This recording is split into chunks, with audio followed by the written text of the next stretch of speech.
Good evening sir. કેમ છો good evening. નિકુંજભાઈ? બસ એકદમ મજામાં. કેમ છો? બસ ફાઇન નિકુંજભાઈ. આજે આપણી સાથે ડોક્ટર નિકુંજભાઈ છે જે આર્કનોલોજીસ્ટ છે અને આજે એમના દ્વારા એક બહુ જ સારું કેમ્પેઇન સ્ટાર્ટ કરવામાં આવ્યું છે શી હે તો હી હે. જેમાં એ લોકો બ્રેસ્ટ કેન્સરની અવેરનેસ ફેલાવી રહ્યા છે અને લોકોના માટે પ્રેપ ટેસ્ટ મેમોગ્રાફી કેટલું ઇમ્પોર્ટન્ટ છે તેની અવેરનેસ માટે બહુ જ સરસ પ્રોગ્રામ તમે સ્ટાર્ટ કર્યો છે નિકુંજભાઈ. So we are very much thank you. thankful to you, no, for all from all the females from કે આ તમે બહુ સારું એક પ્રોગ્રામ સ્ટાર્ટ કર્યો છે. તો બધાને જ બહુ જ હેલ્પફુલ થશે આ. નિકુંજભાઈ, મારો ફિટનેસ સ્ટુડિયો છે ફિટાહોલિક્સ કરીને ઘોડદોડ રોડ પર. તો લાઈક હું તમને આજે થોડું ફિટનેસ રિલેટેડ વધારે કે લાઈક એક્સરસાઇઝ કેવી રીતે તમને હેલ્પ કરી શકે જેનાથી બ્રેસ્ટ કેન્સરનું કે કેન્સર અલગ અલગ ટાઈપના કેન્સરનું અમે રિસ્ક ઓછું થાય. એક્સરસાઇઝથી કેવી રીતે રિસ્ક ઓછું થઈ શકે, કઈ કઈ જાતની એક્સરસાઇઝો કરવી જોઈએ તે મને જાણવું હતું. ઉરુબેન, પહેલા તો થેન્ક યુ કે તમે અમારા કેમ્પેનિંગમાં જોડાયા. ખૂબ ખૂબ તમારો પણ આભાર કે તમે જોડાયા, અને એની સાથે થેન્ક સાથે યુ સર. તમારા પણ જે દર્શક મિત્રો છે અથવા તો તમારું જે ક્લાયન્ટેજ છે કે જે લોકોને પણ આપણે હા કેન્સર વિશેની માહિતી આપી શકશું. જી. આમ તો ફિટોહોલિક્સ વિશે મેં ઘણા ટાઈમથી સાંભળ્યું હતું કે તમે કોમ્બિનેશન ઓફ એક્સરસાઇઝ બધી કરાવો છો, જે માત્ર ખાલી જીમમાં કરે છે એવું નથી હોતું. એકચ્યુઅલી ફિટનેસ કોને કહેવાય એના ઉપર તમે લોકો કામ કરતા હો છો. બાકી ઘણી બધી વાર આપણે જોતા હોય છે કે યંગસ્ટર જીમમાં જાય છે પણ ત્યાં ખાલી મસલ એક્સરસાઇઝ જ કરે છે. ઓવરઓલ ફિટનેસ પર કામ નથી કરવામાં આવતું. એટલે એ જે પણ માણસ લાઈક 2-2 કલાક પણ જીમ કરતો હોય પણ તમે એને કહો કે 5 કિલોમીટર ચાલી લો તો હી કાન્ટ વોક, કે એનું કાર્ડિયાક અને રેસ્પિરેટરી ફિટનેસ જ નથી હોતી. એટલે એ ખૂબ ઇમ્પોર્ટન્ટ છે કે તમે જીમમાં જાઓ એના કરતા તમારું ઓવરઓલ બોડી ફિટ કેવી રીતે રહે એ શીખવા જેવું છે. રાઈટ. જેમ તમે કીધું તેમ કે એક્સરસાઇઝ નો શું રોલ છે, શું ખરેખર એક્સરસાઇઝથી કઈ ફાયદા થાય છે? તો ડેફિનેટલી એક્સરસાઇઝથી ઘણા બધા ફાયદા થાય છે. આપણે જો અહીંયા બ્રેસ્ટ કેન્સરની જ વાત કરીએ છીએ તો ખાલી બ્રેસ્ટ કેન્સર વિશે જ વાત કરું તો પણ વધારે પડતું વજન હોવું, વધારે પડતો ચરબીવાળો ખોરાક ખાવો, આ બંને મેજર રિસ્ક ફેક્ટર છે બ્રેસ્ટ કેન્સર માટે. એવી જ રીતે વધારે પડતું વજન હોવું અને વધારે પડતો ચરબીવાળો ખોરાક ખાવો એ બ્રેસ્ટ કેન્સર સિવાય ઘણા બધા કેન્સરના રિસ્ક ફેક્ટર તરીકે કામ કરતા હોય છે. આ ઉપરાંત જે લોકોની સેડેન્ટરી લાઈફસ્ટાઈલ છે અથવા તો ઓવરવેઇટ છે એ લોકોને કેન્સર ઉપરાંત પણ ઘણા બધા ડિઝીઝ થતા હોય છે, જેમ કે ડાયાબિટીસ છે, બ્લડ પ્રેશર છે, અને ડાયાબિટીસ જલ્દી કંટ્રોલમાં ના આવવું, cardiac problems, in fact severe stroke. તો આવું બીમારીઓનું લિસ્ટ લાંબુ છે કે જે ઓબેસ અથવા તો ઓવરવેટ લોકોમાં વધારે પ્રમાણમાં જોવા મળતા હોય છે. તો ખરેખર શું ફિટનેસથી ફાયદો થાય? તો ડેફિનેટલી તમે એવી એક્સરસાઇઝ કરો કે જેનાથી તમારું બોડી ફિટ થાય. લાઈક તમે કીધું તેમ કે કોર એક્સરસાઇઝ છે, કાર્ડિયો રેસ્પિરેટરી એક્સરસાઇઝ છે, અને વેઇટ કંટ્રોલમાં રાખો એ સૌથી વધારે જરૂરી છે. તો જો આપણું વેઇટ કંટ્રોલમાં હોય તો ઘણા બધા કેન્સરથી આપણે બચી શકાય એમ છે. એમાંનું એક કેન્સર છે બ્રેસ્ટ કેન્સર. એટલે સ્ત્રીઓમાં થતા મુખ્ય 2 કેન્સર, બ્રેસ્ટ કેન્સર અને ગર્ભાશયનું કેન્સર. આ બંને કેન્સરમાં મેજર ફેક્ટર ઓબેસિટી છે. તો બંને કેન્સરમાં એ વસ્તુ ઘણું બધા અંશે કામ કરતી હોય છે. તો આમ એક્સરસાઇઝ કરવાથી અથવા તો વજન કંટ્રોલમાં રાખવાથી બોડીને ઘણા બધા ફાયદા થાય છે. કેન્સર ઉપરાંત ડાયાબિટીસ છે, બ્લડ પ્રેશર છે, એ પણ કંટ્રોલમાં રહે છે. રેગ્યુલર એક્સરસાઇઝ કરવાથી તમને હાર્ટ એટેક આવવાના ચાન્સીસ ઘણા બધા અંશે ઓછા થઈ જાય છે. આ ઉપરાંત સિવિયર સ્ટ્રોકના ચાન્સીસ પણ ઘણા બધા અંશે ઓછા થઈ જાય છે. તો જે લોકો રેગ્યુલર એક્સરસાઇઝ કરે છે એમનામાં એક્સરસાઇઝ કર્યા પછી બોડીની ફિટનેસ એટલે ફેટ ને એ તો કંટ્રોલમાં રહે જ છે, પણ એના પછી એક અલગ પ્રકારના હોર્મોન્સનું સિક્રેશન થાય છે કે જે હોર્મોનના લીધે તમારો ઓવરઓલ સ્ટ્રેસ પણ ઓછો થાય છે અને માઇન્ડ પણ ફ્રેશ રહે છે. તો એ ઓવરઓલ તમારા માટે, બોડી માટે ઘણી બધી સારી વસ્તુઓ છે. તો આમ એક્સરસાઇઝ રેગ્યુલરલી બધાએ કરવી જોઈએ, જેનાથી આપણે કેન્સરમાં તો ફાયદો મળે જ છે, પણ કેન્સર ઉપરાંત પણ ઘણી બધી બીમારીઓમાં પણ ફાયદા થતા હોય છે.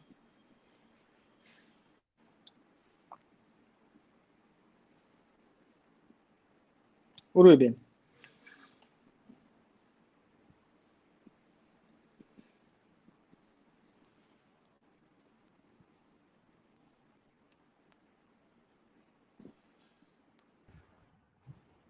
મેમના બ્લુટૂથમાં સ્લાઇટ ઇશ્યુ છે સર. ઓકે, તો આપણા કેમ્પેનિંગ લોન્ચ કેમ કરવામાં આવ્યું હતું એના પાછળનું આપણું લોજિકલ રીઝન જાણીએ કે દિવસે અને દિવસે બ્રેસ્ટ કેન્સરના ઇન્સિડન્સ ઘણા બધા વધી રહ્યા છે. આપણે વર્લ્ડની વાત ના કરીએ, માત્ર આપણા દેશની વાત કરીએ તો આપણા દેશમાં ગયા વર્ષે લગભગ 1,60,000 નવી સ્ત્રીઓને બ્રેસ્ટ કેન્સર થયું હતું અને જેમાંથી 1,16,000 સ્ત્રીઓએ જાન ગુમાવી હતી. તો આ આંકડા આટલા મોટા છે અને આ દિવસે ને દિવસે વધી રહ્યા છે. તો આ કેમ્પેનિંગ પાછળનું લોજિક અથવા તો પર્પસ શું છે કે ઓક્ટોબર મહિનો એટલે બ્રેસ્ટ કેન્સર અવેરનેસ મંથ તરીકે ઉજવવામાં આવે છે વર્લ્ડમાં. અને એક ઓબ્ઝર્વેશન કરવામાં આવ્યું હતું જ્યારે આ મંથની આવી રીતે શરૂઆત કરવામાં આવી યુએસમાં, તો એ લોકોએ ઓબ્ઝર્વ કર્યું કે આ મંથ દરમિયાન જેમ જેમ અવેરનેસ ફેલાવવામાં આવે છે તો એ અવેરનેસની ઓવરઓલ સોશિયલ ઇમ્પેક્ટ ઘણી બધી પડતી હોય છે. અને એના લીધે થઈને આજે યુએસમાં મેજોરિટી બ્રેસ્ટ કેન્સરના કેસીસ શરૂઆતના સ્ટેજમાં આવવા માંડ્યા છે અને ઓવરઓલ કેન્સરના કેસીસનો પણ કંટ્રોલ વધવા માંડ્યો છે. તો એટલા જ માટે અમે ડોક્ટરો આજે બીડું ઝડપ્યું છે કે જો એ લોકો કરી શકતા હોય તો આપણે પણ આપણા દેશમાં, આપણી સોસાયટીમાં સોશિયલ અવેરનેસ કેમ ના લાવી શકીએ. કેમ? તો કે બ્રેસ્ટ કેન્સર એક એવું કેન્સર છે કે જે માત્ર 2 વસ્તુ, બ્રેસ્ટ સેલ્ફ એક્ઝામિનેશન અને મેમોગ્રાફી, આ 2 વસ્તુઓનું જો ધ્યાન આપવામાં આવે તો આપણે આ કેન્સરને ખૂબ જ શરૂઆતના સ્ટેજમાં જાણી શકીએ છીએ. એટલે કોઈ પણ ફિમેલ બ્રેસ્ટ સેલ્ફ એક્ઝામિનેશન છે એ દર મહિને કરવું જોઈએ. ખાસ કરીને માસિક આવ્યાના 5 થી 7 દિવસ પછી એ લેડીઝે બ્રેસ્ટનું એક્ઝામિનેશન કરવું જોઈએ. બ્રેસ્ટ સેલ્ફ એક્ઝામિનેશન કેવી રીતે કરવું તો એના ઘણા બધા વિડીયોઝ યુટ્યુબ પર અવેલેબલ છે.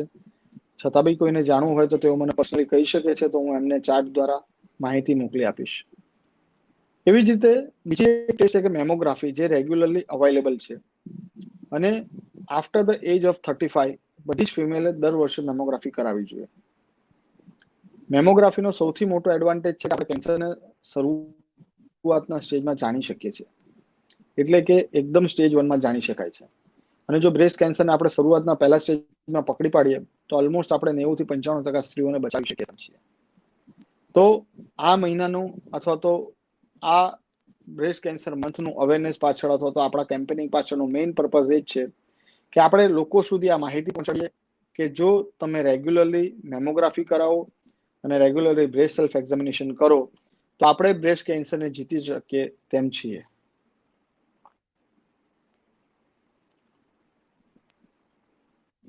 પૂરું મેડમ.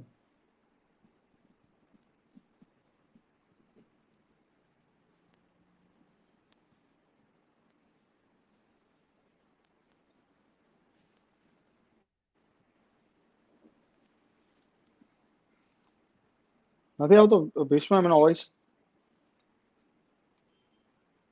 ના સર, એમનો વોઇસ નથી આવતો.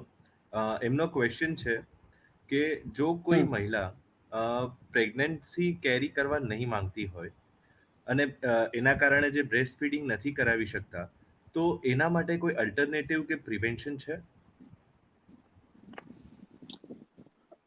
ના, એટલે હજુ સુધી એનું તો કોઈ પ્રિવેન્શન અથવા ઓલ્ટરનેટિવ નથી.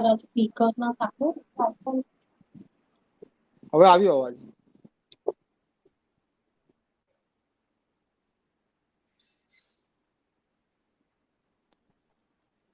એટલે એમણે જે ક્વેશ્ચન પૂછ્યો કે કોઈ મહિલાને પ્રેગ્નન્સી નથી રાખવી અથવા તો બ્રેસ્ટ ફીડિંગ નથી કરાવવું તો એનો ઓલ્ટરનેટિવ શું?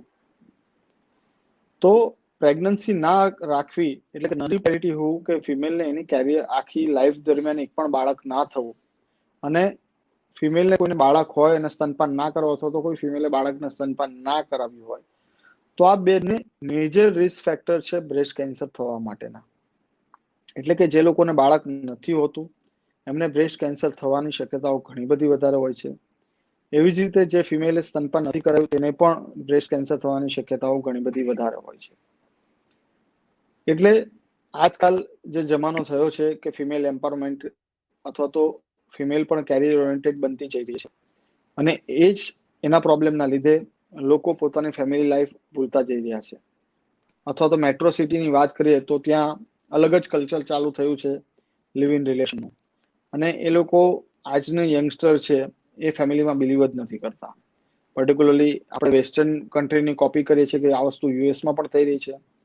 યુએસના એક ડેટા છે એ તો બહુ જ સરપ્રાઇઝિંગ છે કે ત્યાંની ફિમેલને બાળક જોઈએ છે પણ પોતાને પ્રેગ્નન્ટ નથી થવું, અને એના માટે તે લોકો ચાઇનાથી પ્રેગ્નન્ટ ફિમેલ્સને લાવે છે, એ લોકોની કેર કરે છે, અને જ્યાં સુધી બાળક આપે, જન્મ આપે ત્યાં સુધી તેને રાખે છે, અને પછી એ ફિમેલને પાછા મોકલી આપે છે. એમ બાળકને એડોપ્ટ કરે છે. એટલે બીજી રીતમાં એમ કે સરોગસી જે કહેવાય એ મેથડ એ લોકો યુઝ કરતા હોય છે. પરંતુ આનાથી તેમની હેલ્થ પર પણ નુકસાન થાય છે. એટલે કોઈ પણ ફિમેલ જો નલી પેરિયડ્સ હોય અને એણે બાળકને સ્તનપાન ના કરાવ્યું હોય તો એને બ્રેસ્ટ કેન્સરનું રિસ્ક ઘણું બધું વધારે રહે છે. અને એનું હજુ પણ સાયન્સ પાસે ઓપ્શન નથી કે તમે એવી કોઈ દવા લો અને બ્રેસ્ટ ફીડિંગ ના કરાવો તો ચાલે. એટલે આ બંને મેજર રિસ્ક ફેક્ટર છે અને રહેવાના જ છે. એટલે મારું માનવું એવું છે કે બધી જ ફિમેલે કેરિયરની સાથે સાથે આ વસ્તુનું ખૂબ જ ધ્યાન રાખવું જરૂરી છે કે તેઓ તેમની ફેમિલી લાઈફ ટાઈમલી ચાલુ કરે, અને ક્યારે પણ જે બાળક થાય છે એને એટલીસ્ટ મિનિમમ 6 મહિના તો બ્રેસ્ટ ફીડિંગ કરાવે છે.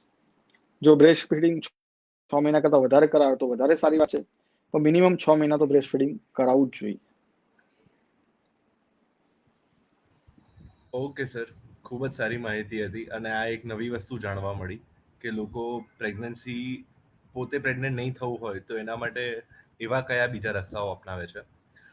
સર, એમનો બીજો ક્વેશ્ચન એ છે કે જે મહિલાઓમાં બ્રેસ્ટ સાઇઝ છે તો એ નાની હોવી કે મોટી હોવી એને બ્રેસ્ટ કેન્સર સાથે કંઈક લેવા દેવા છે? ના, બ્રેસ્ટ સાઇઝ નાની હોય કે મોટી હોય એને બ્રેસ્ટ કેન્સર સાથે કોઈ લેવા દેવા નથી. બ્રેસ્ટ સાઇઝનું જે છે એ તમારું બોડી હેબિટસ પર ડિપેન્ડ થયેલું છે. એ ઓવરઓલ તમારી હાઇટ, તમારું વેઇટ અને તમારા હોર્મોનલ ચેન્જીસ, આ બધા ફેક્ટર્સ પર તમારી બ્રેસ્ટ સાઇઝ આધાર રાખતી હોય છે. તો બ્રેસ્ટ સાઇઝ નાની હોવી કે મોટું હોવું એનાથી કેન્સરનું રિસ્ક વધે કે ઘટે એવું નથી હોતું. પણ હા, બ્રેસ્ટ સાઇઝમાં સડનલી કોઈ ચેન્જીસ આવે તો એનું તપાસ કરાવવી જરૂરી છે. કેમ કે સડનલી બ્રેસ્ટ સાઇઝ વધારે થાય તો એનો મતલબ કે બ્રેસ્ટની ટિશ્યુની અંદર કંઈક એબનોર્મલ વસ્તુ ચાલી રહી છે. એટલે જો સડનલી કોઈ બ્રેસ્ટ સાઇઝમાં વધારો થાય અથવા તો ઘટાડો થાય કે એવું કંઈ પ્રોબ્લેમ થાય તો આઈડિયલી મેમોગ્રાફી અથવા ડોક્ટર પાસે એક્ઝામિનેશન કરાવી લેવું જોઈએ અને ચેક કરવું જોઈએ કે શું ચાલી રહ્યું છે. અધરવાઇઝ બ્રેસ્ટ સાઇઝ એ પોતે કેન્સર માટેનો કોઈ રિસ્ક ફેક્ટર નથી. ઓકે. તમારા હિસાબથી અગર કોઈ પેશન્ટ હોય જે રિકવરી પછી એટલે લાઈક કે કિમોથેરાપી ને ટ્રીટમેન્ટ પછી એ બરાબર હોય તો એ એક્સરસાઇઝ કરી શકે કે નહીં કરી શકે, કેવી ટાઈપની એક્સરસાઇઝો આપણે એનાથી ને સ્ટાર્ટ કરી શકીએ? બીકોઝ ઘણા લોકોને કન્ફ્યુઝન હોય કે હું એક્સરસાઇઝ કરી શકું કે નહીં, મારે કરવી જોઈએ કે નહીં. એ લોકો એમ પણ થોડું મેન્ટલી ડિપ્રેસ પણ હોય, ડિપ્રેસ હોય. થોડું કોન્ફિડન્સ પણ એ લોકોનો ઓછો થઈ ગયો હોય, તો એ લોકોને ઘણીવાર કે હું શું કરું એ બહુ મોટો એ લોકોને ક્વેશ્ચન હોય કે અમે લોકો કંઈ કરી શકીએ કે નહીં. તો એના માટે તમે શું કહેશો? ના, ખૂબ જ સરસ વાત કરી આ તમે ઉર્બેન. કેમ કે આ ક્વેશ્ચન અમે અમારી ઓપીડીમાં ડે ટુ ડે લાઈફમાં ફેસ કરતા હોઈએ છીએ કે મેજોરિટી પેશન્ટને કેન્સર થયા પછી અથવા તો કેન્સરની ટ્રીટમેન્ટ કમ્પ્લીટ કરાવ્યા પછી પણ એ ક્વેશ્ચન હોય છે કે હું હવે આગળ શું કરી શકું, આગળ હું કામ કરી શકું, આગળ હું એક્સરસાઇઝ કરી શકું. ઘણા બધા એવા ક્વેશ્ચનો આવતા હોય છે. તો એમાંનો એક આપણે ક્વેશ્ચન લઈએ અત્યારે એક્સરસાઇઝ માટેનો. તો જો આપણે બ્રેસ્ટ કેન્સરની જ વાત કરીએ તો બ્રેસ્ટ કેન્સર ક્યોર થઈ ગયા પછી અથવા તેની ટ્રીટમેન્ટ કમ્પ્લીટ થઈ ગયા પછી એ ફિમેલ બધી જ પ્રકારની એક્સરસાઇઝ કરવા માટે ફ્રી છે. કોઈ પણ એવી પ્રકારની એક્સરસાઇઝ નથી કે ફિમેલ ના કરી શકે. She can do everything. એ પછી કાર્ડિયો હોય, તમારી એરોબિક્સ હોય, બીજું કોઈ પણ એક્સરસાઇઝ હોય, તો શી કેન ડુ એવરીથિંગ.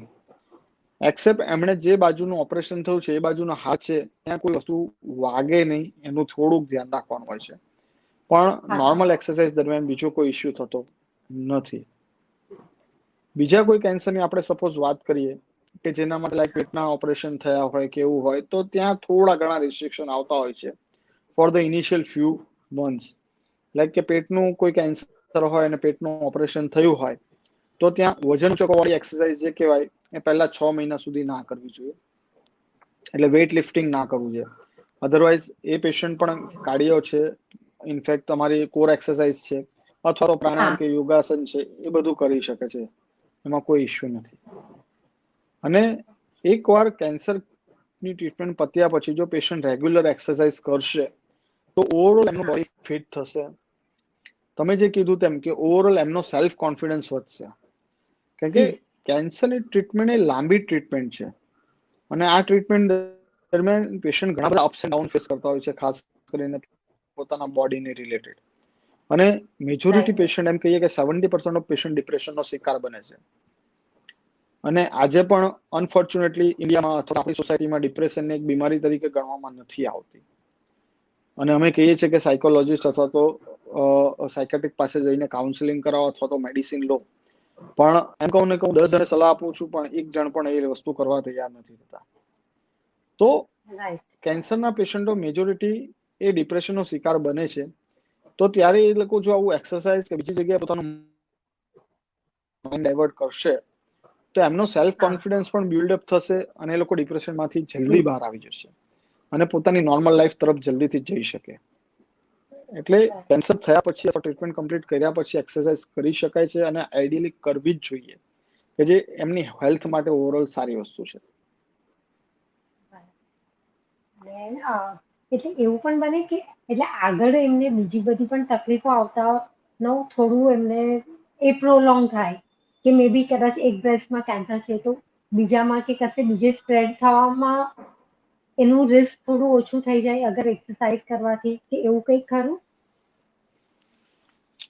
એટલે એવું હજુ સુધી પ્રૂવન તો નથી, પણ ડેફિનેટલી મેં કીધું તેમ કે ઓવરઓલ જો એનું મેન્ટલ હેલ્થ ઇમ્પ્રુવ થાય પેશન્ટની, તો ડેફિનેટલી એમને ઓવરઓલ રિસ્ક ફેક્ટરમાંથી બહાર આવી શકે અથવા તો રિસ્ક ફેક્ટર ઓછા થાય છે. મેજોરિટી પેશન્ટો અમે ઓબ્ઝર્વ કર્યું છે અમારી પ્રેક્ટિસમાં કે જે લોકો કન્ટિન્યુઅસલી કેન્સર વિશે વિચાર્યા કરતા હોય કે હવે શું થશે તો એવા લોકોને કેન્સર પાછું આવવાની શક્યતાઓ વધારે રહેતી હોય છે. એટલે પેશન્ટ જ્યારે એક્સરસાઇઝ અથવા તો મેન્ટલી સ્ટ્રોંગ બનશે અથવા એમની મેન્ટલ હેલ્થ ઇમ્પ્રુવ થશે, એમનું માઇન્ડ ડાયવર્ટ થશે, તો ડેફિનેટલી કેન્સર પાછા આવવાની શક્યતાઓ મહદઅંશે ઓછી થઈ શકે ખરી. મારે ત્યાં પણ એક મારું ક્લાયન્ટ છે જેમને આગળ એટલી કિમોથેરાપી એમનું રેગ્યુલર ચેકઅપ ને બધું એમનું રેગ્યુલર ચાલુ જ હોય છે. અત્યારે શી ઇઝ વેરી ગુડ, એકદમ ફાઇન છે. તો એટલે એનું અત્યારે હું કોન્ફિડન્સ લેવલ જોઉં તો શી ઇઝ વેરી ગુડ ને ઇવન મેન્ટલી પણ એ બધી જ જગ્યાએ શી ઇઝ વેરી સ્ટ્રોંગ.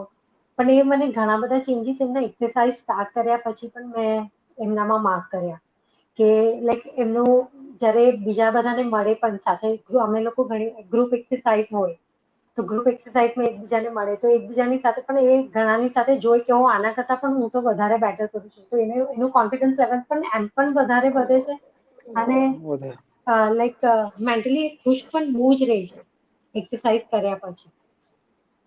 એ પણ એટલે અમે લોકોએ માર્ક કર્યું. There are example. Yuvraj Singh એક પોતે એક્ઝામ્પલ છે કે 2011 વર્લ્ડ કપ પછી એમને કિમોથેરાપી કરવી પડી. He is cured from the cancer અને પછી અગેન એક્સરસાઇઝ ફિટનેસ મેન્ટેન કરી અને ક્રિકેટ કરિયરમાં પાછા આવેલા. So there are the example of the celebrity કે એ લોકો પણ આવું કરી શક્યા હતા. એક બીજું નામ તમને નહીં ખબર હોય તો કહું, Tour de France winner Armstrong કરીને. He won 6 Tour de France cycling race. એટલે ટૂર ડી ફ્રાન્સ રેસ વિશે આઈડિયા ના હોય તો કહું કે ટૂર ડી ફ્રાન્સ એ સાયકલિંગ રેસ છે, તો આખું ફ્રાન્સની ફરતે, ફ્રાન્સની બોર્ડર પર જે 7 દિવસ ચાલે છે, 7 ડેઝ. 7 ડેઝ યુઝ્યુઅલી એનો જે પીરિયડ છે ઇટ ઇઝ 7 ડેઝ, કે એમાં તમે આખા દિવસમાં માત્ર 2 કે 3 કલાક જ બ્રેક લઈ શકો, બાકી તમારે 21 અવર્સ કન્ટિન્યુઅસ સાયકલિંગ કરવાનું હોય છે. That is for the 7 days.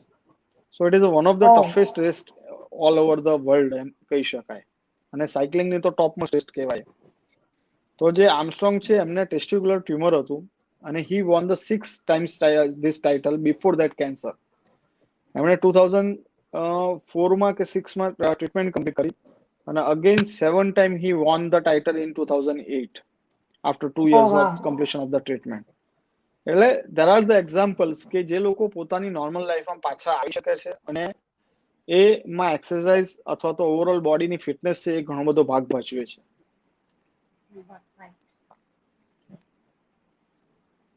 હા, હવે મને એ પણ પૂછવું હતું કે જનરલ બધી ફિમેલ છે લાઈક 35 અપ ગયા કે 45 અપ, પછી એ લોકોએ શું વધારે પ્રિકોશન રાખવા જોઈએ, શું રેગ્યુલર ચેકઅપ રાખવા જોઈએ કે જેનાથી એ લોકો નો કદાચ અગર બિગિનિંગ હોય કે ફર્સ્ટ સ્ટેજ પર જ એ લોકોનું કેન્સર આપણને ખબર પડી જાય, તેના માટે એ લોકો શું ધ્યાન રાખવું જોઈએ?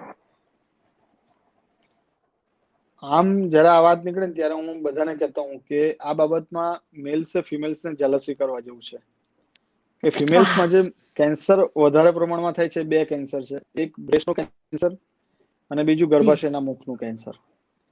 અને આ બંને કેન્સર માટે એવી ટેસ્ટ અવેલેબલ છે અથવા તો ઉપલબ્ધ છે કે જે કેન્સરને ખૂબ જ શરૂઆતના સ્ટેજમાં જાણી શકે છે. બ્રેસ્ટ કેન્સર માટે આપણે વાત કરીએ તો મેમોગ્રાફી ટેસ્ટ, કે મેમોગ્રાફી ટેસ્ટ ખૂબ જ ઇઝીલી અવેલેબલ છે. હવે તો મેજોરિટી બધા જ સિટીમાં ઇનફેક્ટ ટાઉન લેવલ પર મેમોગ્રાફી મશીન અવેલેબલ છે કે બધી સ્ત્રીઓએ 35 વર્ષ પછી up to the age of the 70 દર વર્ષે મેમોગ્રાફી વર્ષમાં એકવાર કરવી જોઈએ. જો તમે રેગ્યુલરલી આ મેમોગ્રાફીનું ચેકઅપ કરાવો તો આપણે ઓલમોસ્ટ 90% ઓફ બ્રેસ્ટ કેન્સરને સ્ટેજ 1 બ્રેસ્ટ કેન્સર તરીકે ડાયગ્નોસ કરી શકીએ તેમ છીએ. અને જો કેન્સર સ્ટેજ 1 તરીકે બ્રેસ્ટ કેન્સર ડાયગ્નોસ થાય તો આપણે 90% ફિમેલ્સની લાઈફ જિંદગી બચાવી શકીએ તેમ છે. સેકન્ડ, ગર્ભાશયના મુખનું કેન્સર, એ પણ એવું જ છે. આમ ગર્ભાશયના મુખનું કેન્સર એ વધારે પડતું હ્યુમન પેપિલોમા વાયરસ નામના વાયરસના ઇન્ફેક્શનથી થાય છે. આ વાયરસનું ઇન્ફેક્શન ફિમેલને એની અર્લી જ્યારે સેક્સ્યુઅલ લાઈફ ચાલુ થાય ત્યારે યુઝ્યુઅલી લાગતું હોય છે અને એના અંદાજિત 15 થી 20 વર્ષ પછી આ કેન્સર થવાની શક્યતાઓ રહેતી હોય છે. એટલે એકવાર સેક્સ્યુઅલ લાઈફ ચાલુ થયાના 3 થી 5 વર્ષ પછી પેપ સ્મિયર ટેસ્ટ જો દર વર્ષે કરવામાં આવે up to the age of the 60, તો એ તો એવી ટેસ્ટ છે કે જેમાં ગર્ભાશયના મુખ પરથી અમુક માત્ર સેલ્સ લઈએ અને માઇક્રોસ્કોપમાં આપણે ચેક કરીએ કે સેલ્સ નોર્મલ છે કે એબનોર્મલ છે. તો એ મેં જે ટાઈમ પીરિયડ કીધો કે 0 થી એટલે કે નોર્મલથી કેન્સર થવાનો પીરિયડ છે એ 15 થી 20 વર્ષનો છે. અને એ દરમિયાન સેલ્સ ધીરે ધીરે ચેન્જીસ થતા હોય છે. નોર્મલ સેલ્સમાંથી પહેલા એકદમ ઓછા ખરાબ થાય, પછી થોડા વધારે ખરાબ થાય અને પછી કેન્સરના સેલમાં પરિણમતા હોય છે. તો એ કેન્સરના સેલમાં જાય એ પહેલાના સ્ટેજમાં જ્યારે બી આપણે એના પહેલાના 3 સ્ટેજ છે એમાં જો પકડી લઈએ અને ત્યાં જ એની ટ્રીટમેન્ટ કરી દઈએ તો આપણે એમ કહીએ ને કે પાણી આવ્યા પહેલા પાળ બાંધી દીધી, એટલે કે કેન્સર થયા પહેલા ગર્ભાશયનું મુખ જો કાઢી નાખો તો એ ફિમેલને આપણે 100% બચાવ્યું. એટલે બ્રેસ્ટ કેન્સરમાં તો મેં કીધું તેમ કે આપણે 95 લોકોને બચાવી શકીએ 100એ, પણ ગર્ભાશયના મુખમાં તો જો પ્રોપર પેપ સ્મિયર ટેસ્ટ જો કરતા હોય તો આપણે 100 માંથી 100 લોકોને બચાવી શકીએ તેમ છે. એટલે કે કેન્સર થાય જ નહીં એમ કહું તો ચાલે.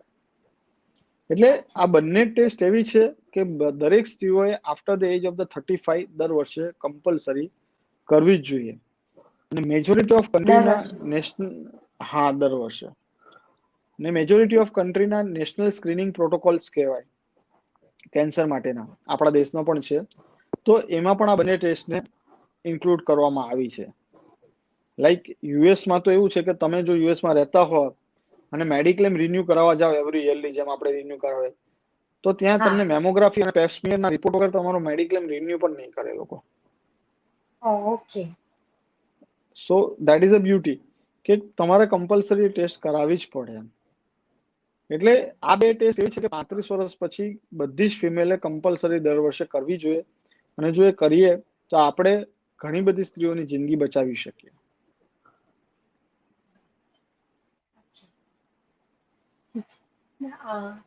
હવે ફિમેલ્સે એ લોકોની લાઈફસ્ટાઈલ કેવી રાખવી જોઈએ, એટલે તમારા હિસાબથી કે એ લોકોનું ફૂડ હેબિટ કે લાઈફસ્ટાઈલ, મતલબ એ લોકોની સ્લીપિંગ પેટર્ન્સ, એ બધું પણ કેટલું મેટર કરે છે બ્રેસ્ટ કેન્સર કે બીજા કોઈ પણ કેન્સરના માટે? ના, એટલે બ્રેસ્ટ કેન્સર હોય કે બીજા કેન્સર હોય તો એમાં આમાંના જે અમુક વસ્તુ કોમન છે એ તો ખૂબ જ અગત્યનો ભાગ ભજવે છે. જેમાં તમે કીધું એમ પહેલા ફૂડની વાત કરીએ તો વધારે પડતું જંક ફૂડ અથવા વધારે પડતું ફેટી ફૂડ ખાવું, જેમ કે વધારે પડતો તૈલી ખોરાક ખાવો. આજની જે જનરેશનને like burger, pizza paneer butter cheese વધારે પડતું ખાવાનું ભાવે છે, જી તો આ બધી વસ્તુઓ છે એ આપણી ખરાબ હેબિટ્સ છે, અથવા તો રાઈટ એ આપણી બોડી પર આડઅસર ઘણી બધી કરતી હોય છે. એવી જ જી રીતે સ્ટ્રેસફુલ લાઈફસ્ટાઈલ, કે કન્ટિન્યુઅસ સ્ટ્રેસમાં રહેવું, બોડીને પૂરતો આરામ ના આપવો, બોડીને પૂરતી ઊંઘ ના આપવી, અને ટાઈમલી ખોરાક ઇન્ટેક અથવા તો ફૂડના ટાઈમ મેન્ટેન ના કરવા. તો આ બધા અમુક માઇનર એવા પોઈન્ટ્સ છે કે જે તમારી ઓવરઓલ બોડીને ઘણું બધું નુકસાન પહોંચાડે છે, અને કેન્સરના ઇન્સિડન્ટ્સ પણ ઘણા બધા અંશે વધારતા હોય છે. તો આના માટે આપણે એમ કે આપણે વડાઓ જીવતા હતા એવી લાઈફસ્ટાઈલ, અથવા તો આપણા વડીલો જીવતા હતા એવી લાઈફસ્ટાઈલ જીવવાની જરૂર છે, કે જેમાં તમે જોતા હશો કે તમારા દાદાના ટાઈમમાં કે ભાઈ મને 12ના ટકોરે જમવાનું જોઈએ તો જોઈએ જ, રાતે 8ના ટકોરે જમવાનું જી જોઈએ તો જોઈએ જ. હા તો એ લાઈફસ્ટાઈલ પર પાછા આવવાની જરૂર છે, કે આપણી લાઈફસ્ટાઈલને રેગ્યુલર નિયમિત કરવાની જરૂર છે. આપણા ઉઠવાના ટાઈમિંગ, સુવાના ટાઈમિંગ, જમવાના ટાઈમિંગ એ આપણા ફિક્સ હોવા જોઈએ.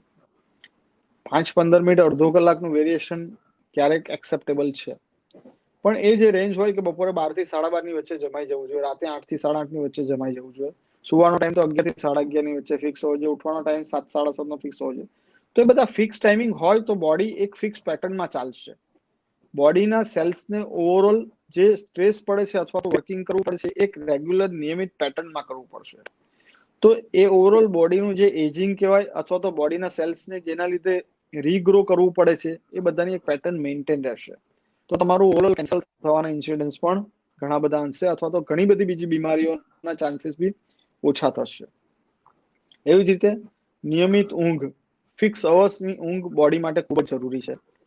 જેમ કે આપણા લોકોની એજ પ્રમાણે આપણી બોડીને ઓલમોસ્ટ 6 to 8 અવર્સની સ્લીપની જરૂરત હોય. તો જો તમે રેગ્યુલરલી 6 to 8 અવર્સ સ્લીપ લો તો તમારી બોડી ઘણી બધી અંશે સ્ટ્રેસ ફ્રી રહે છે, અને બોડીને એક રિકવરીનો ઓવરઓલ ટાઈમ મળી રહે છે. તો બોડીને જ્યારે પણ રિકવરીનો ટાઈમ મળશે ત્યારે હા એને આ બધા કેન્સર અથવા તો બીજા ડિઝીઝના ઇન્સિડન્સો ઓછા થશે. એવી જ રીતે ફૂડની વાત કરું તો ફૂડમાં ખાસ કરીને જે જંક ફૂડ છે, તૈલી પદાર્થ છે, એનું સેવન ઓછું કરવું જોઈએ. ખાસ કરીને જે પ્લાન્ટ બેઝ ફૂડ કહેવાય, કે જે આપણને નેચરમાંથી હા મળે છે, એ જ વસ્તુને વધારે પ્રમાણમાં ખાવું જોઈએ. એટલે કે લીલા શાકભાજી, ફળ, ફ્રૂટ્સ, સલાડ્સ એનું વધારે પ્રમાણમાં, વધારે માત્રામાં યુઝ કરવો જોઈએ. અને સૌથી વધારે ઇમ્પોર્ટન્ટ છે ડાયટ હેબિટની સાથે સાથે કે તમારું વેટ, કે વેટને તમારે કંટ્રોલમાં રાખવું એ ખૂબ જ જરૂરી છે. તમારું વેટ અને તમારો BMI એ બે વસ્તુ જો કંટ્રોલમાં હશે તો તમે ઘણા બધા ડિઝીઝથી બચી શકશો. એમ આ એક ઓવરઓલ આપણે કહીએ કે હેલ્ધી લાઈફસ્ટાઈલ જો જીવવામાં આવે તો માત્ર કેન્સર નહીં, પણ કેન્સરની સાથે સાથે જે બીજા ડિઝીઝોનું પ્રમાણ વધી રહ્યું છે, જેમ કે ડાયાબિટીસ છે, હા બ્લડ પ્રેશર છે, હાર્ટના પ્રોબ્લેમ્સ છે, તો હવે નેક્સ્ટ આ 4-5 પ્રોબ્લેમ્સ છે જે અમારી ભાષામાં અમે કહીએ કે એપિડેમિક્સ એનો ચાલી રહ્યો છે અથવા તો આવવાનો છે. આ બધા હા ડિઝીઝથી આપણે ઓવરઓલ બચી શકીએ છીએ. પરંતુ આપણે આપણી રાઈટ જૂની લાઈફસ્ટાઈલ છોડી અને જે આપણે વેસ્ટર્ન લાઈફસ્ટાઈલની કોપી કરી રહ્યા છે, એ આપણે મોટી ભૂલ કરી રહ્યા છે. બીજી રીતે કહું કે કેન્સરનું પ્રમાણ આજે અમેરિકામાં જોવા જાવ તો 1 લાખ પોપ્યુલેશને 350 જણને કેન્સર થાય છે યુએસમાં, જ્યારે ઇન્ડિયામાં આ આંકડો હજુ પણ 1 લાખ પોપ્યુલેશન 150 પર છે. એટલે ઓકે આપણે અમેરિકા કરતા આ જગ્યાએ ઘણા બધા પાછળ છીએ. પરંતુ જે સ્પીડમાં આપણે એ લોકોની લાઈફસ્ટાઈલ તરફ જઈ રહ્યા છીએ, તો I think within the next 10 yearsમાં આપણે પણ એ રેશિયો પર પહોંચી જઈશું, 300 કે 350 પર. એટલે કેન્સરનો ઇન્સિડન્સ ઓલમોસ્ટ 8 થી 10 વર્ષ પછી ડબલ થવાની શક્યતાઓ છે, જો અહીંથી લોકો નહીં જાગે તો. એટલે તમારી લાઈફસ્ટાઈલ ખૂબ જ અગત્યની છે, અને એને રેગ્યુલરાઇઝ કરો, એને મેન્ટેન કરશો તો ઘણા બધા જીવલેણ બીમારીઓથી આપણે બચી શકશું. હવે હું આજકાલ એટલે લાઈક મારે ત્યાં જ બહુ બધા ક્લાયન્ટ 16-17 વર્ષની છોકરીઓ PCOS, થાઇરોઇડના પ્રોબ્લેમ્સ લઈને પણ, એટલે એ પણ પહેલા આટલું બધું નહીં હતું, જે અત્યારે એકદમ ટીન એજના ગર્લ્સમાં પ્રોબ્લેમ્સ વધી દેખાય રહ્યા છે. છે. હા એટલે એ પણ મે બી મને લાગે કે લાઈફસ્ટાઈલ ચેન્જીસના લીધે જ એ પણ બધું વધારે થઈ રહ્યું છે. એક વસ્તુ આપણે રિટ્રોસ્પેક્ટિવલી વિચારો કે તમે જ્યારે ભણતા હતા ત્યારે તમારું હા ભણવાનું પ્રેશર કેટલું હતું, રાઈટ એજ્યુકેશનનું પ્રેશર કેટલું હતું 10મામાં કે 12મામાં કે કોલેજ ટાઈમમાં. અને આજના છોકરાને તમે કેટલું પ્રેશર આપી રહ્યા છો. આજનો સાચી છોકરો વાત છે. બીજું ધોરણ કે 5મું ધોરણ ભણતો હોય તો પણ સવારે 4 કલાક સ્કૂલે જવાનું, 4 કલાકની એક્સ્ટ્રા એક્ટિવિટી કરવાની, હોમવર્ક કરવાનું, ટ્યુશન રખાવાનું, તો તમે 12 કલાકમાંથી 8 થી 10 કલાક એને એમાં નાખો છો. તમે એની લાઈફમાં સ્ટ્રેસ ત્યાંથી જ ઊભો કરો છો. અને 10th અને 12th તો જાણે એટલું મોટું કંઈક સ્વરૂપ લઈ લીધું છે જેની ખબર જ નથી પડતી કે બાળકની એક્ઝામની સાથે સાથે ફેમિલીની બી એક્ઝામ ચાલતી એવું લાગતું હોય છે. એટલે it is a horrible situation we have created practically, એમ કહો તો ચાલે. એટલે એ જે આ બધી સિચ્યુએશનો ક્રિએટ થાય છે એમના માઇન્ડ પર બી, છોકરાઓના માઇન્ડ પર બી ઇમ્પેક્ટ પડે છે. એ ભલે આપને કહી નથી શકતા અથવા તો આપને દેખાતું નથી. અને એ એમની બોડી આજે નહીં તો કાલે જવાબ આપવાનું જ છે. એમને પણ આ બધા ડિસીઝો એટલા માટે ઉભા થવાના જ છે. કેમ કે તમને એમની લાઈફમાં સ્ટ્રેસ ઓલરેડી નાખી દીધો છે. તમે એમને પેલું 3 ઇડિયટ્સ મૂવીની જે ડાયલોગ છે ને એના જેવું કરી દીધું છે કે ભાઈ જિંદગી એક રેસ છે, તારે ભાગતા જ રહેવાનું છે. ચાબુક પાછળથી પડતી રહે છે અને ભાગતા જ રહેવાનું છે. સો એ સિચ્યુએશન સાથે ખરેખર આપણે ક્રિએટ કરી દેશે. અને મમ્મીઓ એના પણ લીધે બધા ભાગે ને ઇશ્યુ બચ્ચા પણ ભાગે. ભાગે. ટ્યુશનના ટાઈમ મેન્ટેન કરો, આનો ટાઈમ મેન્ટેન કરો, પેલો ટાઈમ મેન્ટેન કરો. સાચી વાત છે. હા, એટલે હવેની લાઈફસ્ટાઈલ, આપણે જો લાઈફસ્ટાઈલ ચેન્જ નહીં કરશું, થોડુંક ઇમ્પ્રુવમેન્ટ નહીં લાવશું તો આ બધું ધીરે ધીરે બહુ જ વધારે ભાગ તકલીફ વાળું છે. થઈ જશે. બહુ તકલીફ. પાછું પણ કોઈને સમજવું જ નથી. આ કોરોના એ એમ કહે કે તમને લોકડાઉનનો એક માહોલ આપ્યો, પીરિયડ આપ્યો કે તમે ઘરે બેસો, શાંતિથી વિચારો તમારી જિંદગી શું છે, તમે હા શેના માટે અહીંયા આવ્યા છો, અને કંઈક મંથન કરી અને પછી પાછું થોડું કંઈક ચેન્જ કરો. આપણે બધા એક્સેપ્ટ કર્યું કે ભાઈ કોરોનાના એ લોકડાઉનના પીરિયડમાં એટમોસ્ફિયર ઘણું બધું ક્લીન થયું.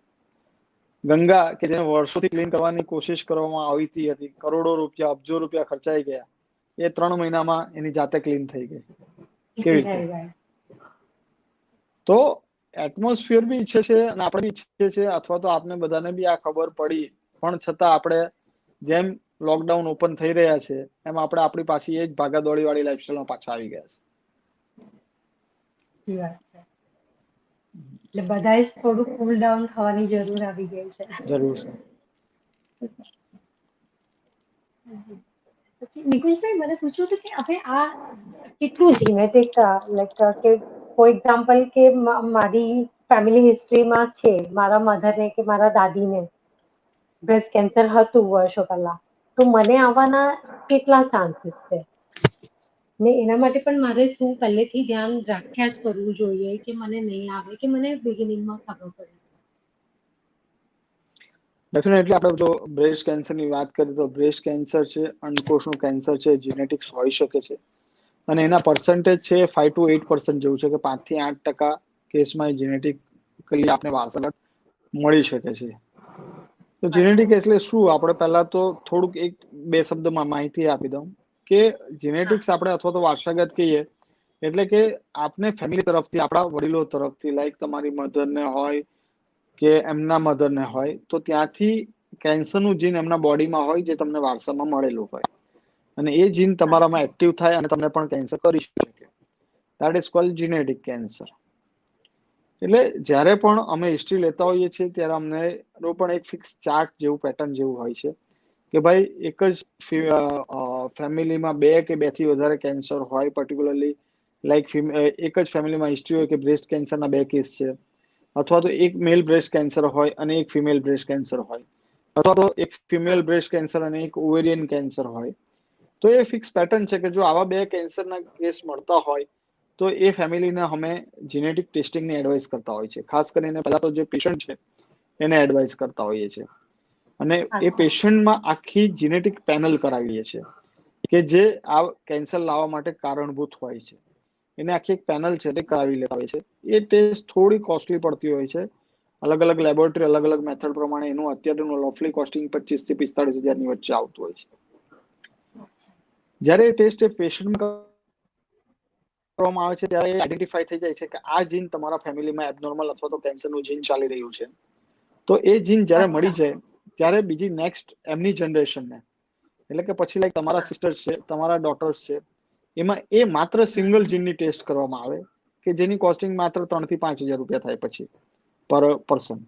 એટલે કોસ્ટ પણ ડાઉન થઈ જાય અને એક જીન શોધવાનું હોય કે એ પર્સનમાં એ જીન એબનોર્મલ છે કે નથી. જો એ પર્સનમાં પણ એ જીન એબનોર્મલ આવે તો એને કેન્સર થવાના ચાન્સીસ છે. એટલે જો એ પર્સન આપણે આઈડેન્ટિફાય થાય તમારા ફેમિલીમાં કે ભાઈ એમને અથવામાં આ જીન એબનોર્મલ છે તો તમે કેન્સર માટે હાઈ રિસ્ક કેટેગરીમાં મુકાઈ ગયા. તો હાઈ રિસ્ક પેશન્ટનો અમારો સ્ક્રીનિંગ પ્રોટોકોલ હોય છે એ થોડોક અલગ પ્રકારનો હોય છે.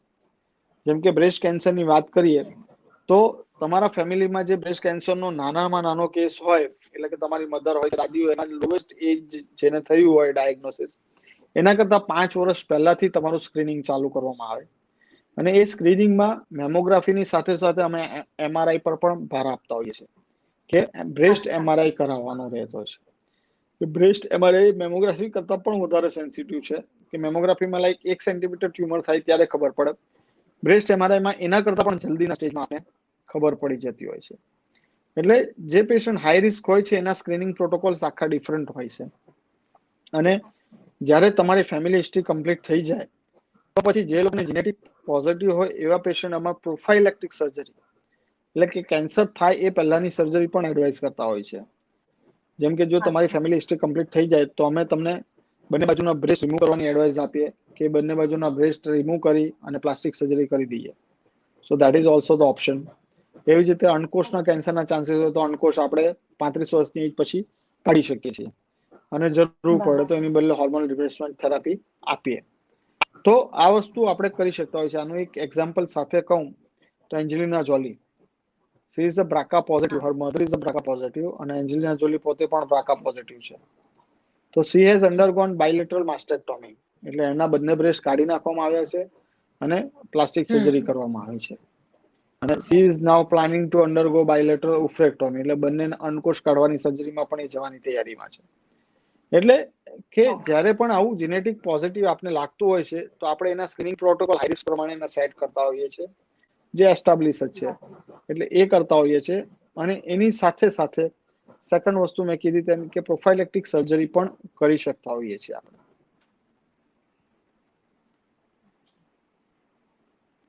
એટલે પહેલેથી જ એ લોકોએ વધારે પ્રિકોશન રાખીને અને વધારે ચેકઅપ રાખીને ચાલવા. ચેકઅપ રાખવાનું ડેફિનેટલી. રાઈટ.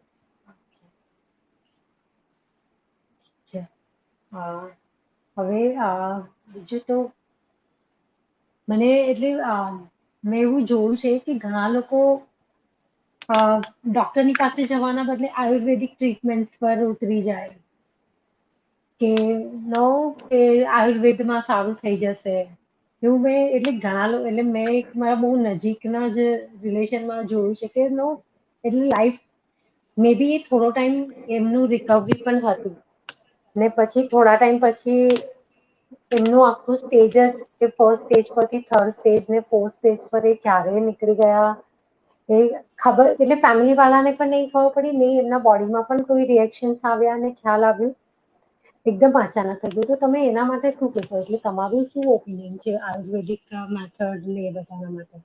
લોકોએ જવું જોઈએ નહીં જવું જોઈએ બંને સાથે કરી શકે નહીં કરી શકે?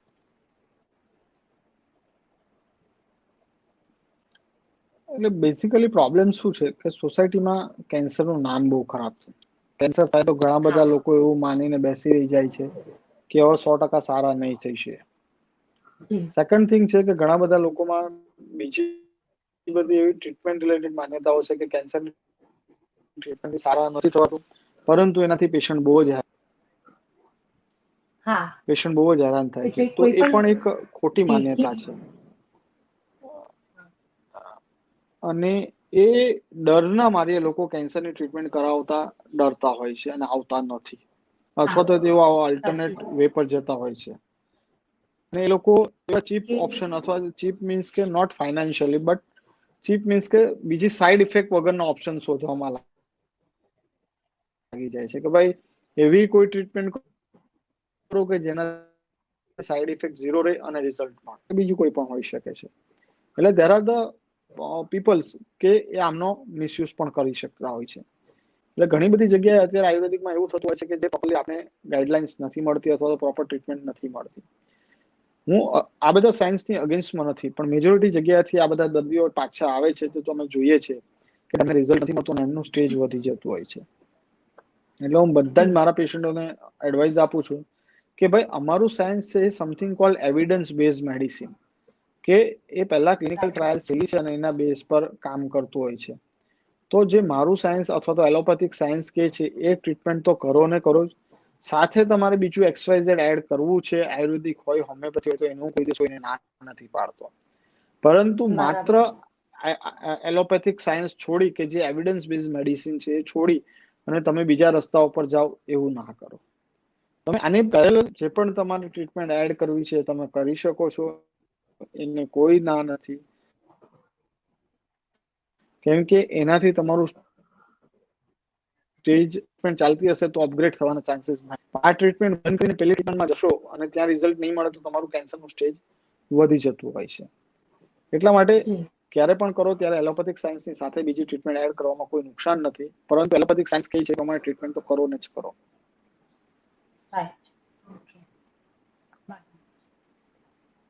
પછી મને પૂછવું હતું કે જે સર્વાઇકલ કેન્સરની વેક્સિન લોકો ફિમેલ્સમાં જનરલી મૂકે છે, તેના માટે એટલે એ કેટલી એજ સુધી મૂકી શકાય ને કોને વધારે હેલ્પફુલ થાય?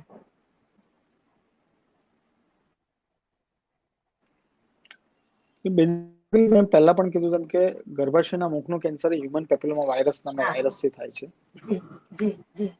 અને આ વાયરસના ઇન્ફેક્શન અગેન્સ્ટમાં વેક્સિન છે, કે આ વેક્સિન છે હ્યુમન પેપિલોમા વાયરસની વેક્સિન છે, જે બાયવેલેન્ટ એટલે કે વાયરસની બે જે પ્રજાતિ કહેવાય એના અગેન્સ્ટમાં છે, અને ટ્રાયવેલેન્ટ ક્વોડ્રિપેલેન્ટ એટલે કે એની 4 પ્રજાતિના અગેન્સ્ટમાં વેક્સિન છે. તો એ બે વેક્સિન માર્કેટમાં અવેલેબલ છે. આ વેક્સિન કોઈ પણ ફિમેલને અથવા કોઈ પણ છોકરીઓને બિફોર સ્ટાર્ટિંગ સેક્સ્યુઅલ લાઈફ અથવા તો પ્રી મેરાઇટલ એટલે કે મેરેજ થયા પહેલા મૂકવી આઈડિયલી હોય છે. મને જ્યારે પણ આ ક્વેશ્ચન પૂછવામાં આવે તો એમ કહું કે આઈડિયલી આ વેક્સિન 14 થી 17 વર્ષની છોકરીઓને આપવી જોઈએ, કે that is the ideal period, કે એ એજ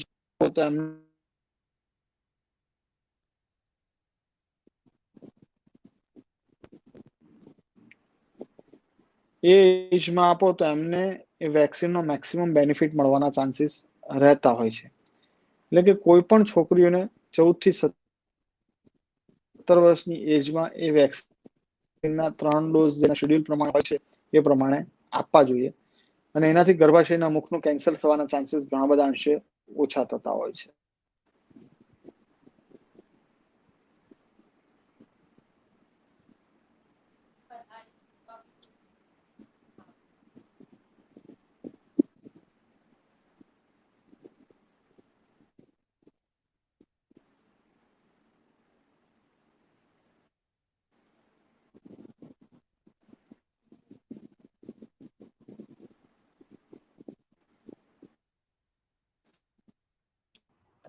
નિકુંજ સર નેટવર્કમાં કઈ પ્રોબ્લેમ લાગે છે.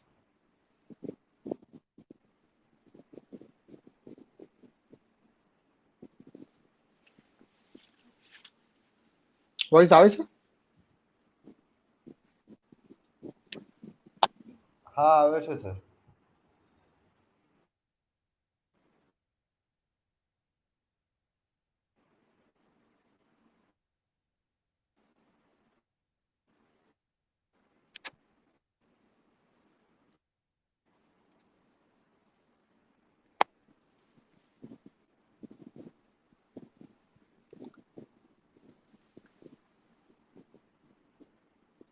વિશ્વા વોઇસ આવે છે?